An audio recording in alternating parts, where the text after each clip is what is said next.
Y buenas a todos, bienvenidos a un nuevo video. ¿Cómo están allá en sus casas?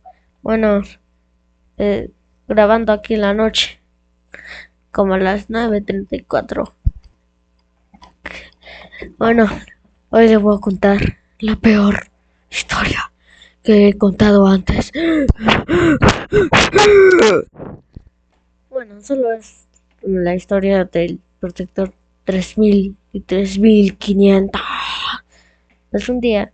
Estaba en mi escritorio, aburrido, todo aburrido estaba, casi durmiéndome ahí, hasta que se me ocurrió hacer un protector para mi brazo de mi cachorro. Y si no lo sabían, yo tengo un cachorro súper mordelón, pero que es súper mordelón y saltarín, sí, muy saltarín. Bueno, yo dije, voy a hacer uno. Entonces agarré todo lo necesario.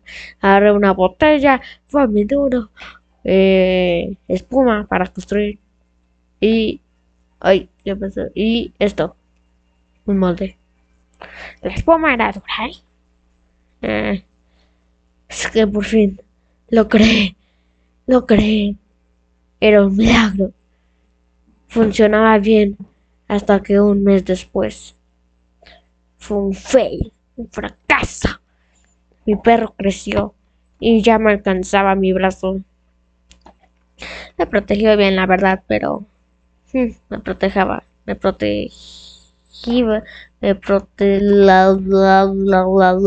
me estaba protegiendo mal cuando creció mi perro. Sí, si no me entendieron, no importa, pero llegó el protector 3500. Fue algo increíble. Fue un éxito total. Me protegía muy bien y mi perro no podía alcanzar mi brazo. Estaba como 1 metro para que alcanzara mi brazo.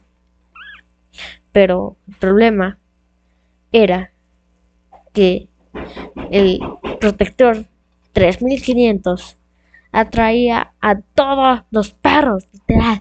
Un día subí para defender a mi otro perro, que tengo 4. No, uno, no tengo 4. Tengo 2 en la azotea para defender a ese perro, pero los dos, mi cachorro y ese perro, me empezaron a atacar.